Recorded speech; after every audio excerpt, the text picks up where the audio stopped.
کیا گھر کے کام کرنا اور ساس سسر کی خدمت کرنا بیوی کی شرعی ذمہ داری ہے؟ یہ ہر گھر کا مسئلہ ہے۔ ہارٹ جو ہے نا آپ نے ڈیبیٹ شروع کرنی ہے ابھی۔ یہ مسئلہ جو ہے نا سوشل میڈیا کا بہت بڑا مسئلہ ہے کہ ہمیں ہمارے ڈرامے اور فلمیں یہ سکھا رہے ہیں کہ بیوی پر صرف خاوند کی خدمت ہی فرض ہے۔ یہ غلط بات ہے، غلط سوچ کو ترویج دی جا رہی ہے، غلط سوچ بڑھائی جا رہی ہے۔ اللہ کے رسول صلی اللہ علیہ وسلم کی تعلیمات سے دوری کی وجہ سے نبی رحمت صلی اللہ علیہ وسلم کا تو فرمان یہ ہے لیس منا من لم یوقر کبیرنا ویرحم صغیرنا، جو ہمارے بزرگوں کی عزت نہیں کرتا اور چھوٹوں پر شفقت نہیں کرتا وہ ہم میں سے ہے، ہم میں سے نہیں ہے۔ تو یہ کیسی بہو ہے جو کہے کہ میرے والدین کے مقام پر جو میرے ساس اور سسر ہیں ان کی خدمت کرنا مجھ پر واجب نہیں ہے؟ اچھا ان پر واجب نہیں ہے، خاوند کی خدمت تو واجب ہے نا۔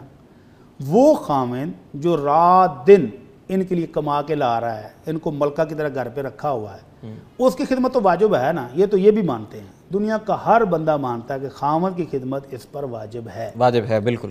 اور اللہ کے نبی صلی اللہ علیہ وسلم نے ایک صحابیہ سے پوچھا تھا کہ خاوند کی خدمت کیسے کرتی ہو؟ کہنے لگے اللہ کے رسول کوئی کسر نہیں چھوڑتی، جہاں میں تھک جاؤں عاجز آ جاؤں تو پھر اللہ مالک ہے۔ تو آپ نے فرمایا سوچ لو انما ہوا جنتک و نارک، تیرا خاوند تیری جنت بھی ہے جہنم بھی ہے، اگر وہ خوش ہے تو سمجھ لو تمہاری جنت، اور اگر وہ ناراض ہے تو جہنم۔ تو اگر خاوند یہ حکم دے دے کہ میں تو باہر جا رہا ہوں کمانے کے لیے اور یہ میرے بوڑھے والدین گھر پہ ہیں، ان کی خدمت تم نے کرنی ہے، تو خاوند کا حکم اس پر ماننا واجب ہے کہ نہیں؟ واجب ہے، بالکل۔ اگر وہ بیٹا گھر پہ رہے تو والدین کی خدمت کر سکتا ہے، لیکن وہ ان سب کے لیے، بیوی کے لیے، بچوں کے لیے، والدین کے لیے کمانے کے لیے باہر گیا ہے، شام کو واپس آئے گا، تو شام تک وہ ڈیوٹی لگا جاتا ہے بیوی کی کہ میرے آنے تک والدین کا کھانا پینا، لباس، دوائی، ان کی خدمت تم نے کرنی ہے۔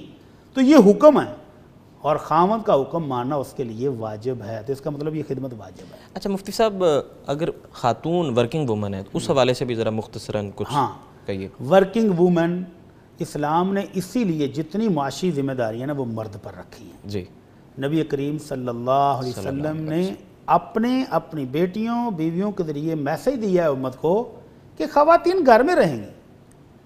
سیدہ فاطمہ الزہرا رضی اللہ تعالی عنہا والد گرامی کے پاس آئیں اور ہاتھ دکھائے، ہاتھ میں چھالے بنے ہوئے تھے۔ کیا ہے؟ اللہ کے نبی صلی اللہ علیہ وسلم گھر کے کام کاج سارے کرتی ہوں اور چکی پچلا کے تو آٹا بھی بناتی ہوں، تو وہ پتھر کی چکی چلانے سے ہاتھوں کے اندر چھالے پڑ گئے۔ خادم لینے آئی تھی۔ تو اگر جنت کی خواتین کی سردار خاتون سیدہ فاطمہ الزہرا گھر کے کام کاج کرتی ہیں اور کوئی عیب نہیں ہے اس میں، اور آمنہ کے لال نے بھی تسلی دی بیٹا کوئی غلام آئیں گے تو دیں گے، ابھی فی الحال نہیں ہے۔ اور اماں جی عائشہ کی بہن سیدہ اسماء رضی اللہ تعالیٰ عنہ کہتی ہیں تقریباً 2 کلومیٹر دور حضرت زبیر کا باغ تھا، کھجوروں کا باغ تھا، اور وہاں سے میں گٹھلیاں چن کے سر کے اوپر رکھ کے ٹوکرا تو ان کے گھوڑے کے لیے گھر لایا کرتی تھی۔ گھر کے کام کاج کے علاوہ گھوڑے کو بھی سنبھالتی ہیں، ان کی بھی خدمت کرتی ہیں۔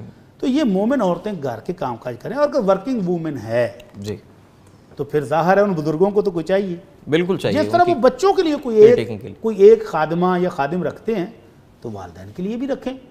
خامد بھی گیا کمانے اور اس کی زوجہ سے محترمہ بھی چلی گئی ہیں کمانے، تو جس طرح بچوں کو سنبھالنے کے لیے ایک خادم رکھا ہوا ہے والدین کے لیے بھی رکھنا پڑے گا۔ اور اگر خامد کہتا ہے جی میں کما رہا ہوں، الحمدللہ میری آمدن اتنی ہے کہ تم سب سکون سے گھر میں رہو، تو پھر اس خاتون کو باعزت طریقے سے گھر میں رہنا چاہیے اور ان بوڑھے بزرگوں کی خدمت کر کے جنت لینے والی باتیں کرنی چاہیے۔ ہمارا اسلام ان بزرگوں کو نکارا اور بیکار نہیں کہتا کہ ان کو کھڈے لین لگا دو، ان کو سٹور روم میں پھینک دو، نہیں، یہ تو جنت ہے، جنت۔ اگر خامد ان والدین کی وجہ سے جنت میں جائے گا تو ان کی خدمت نہ کرنے کی وجہ سے بد نصیب ہوگا، تو بیوی بھی ساتھ ہی ہے۔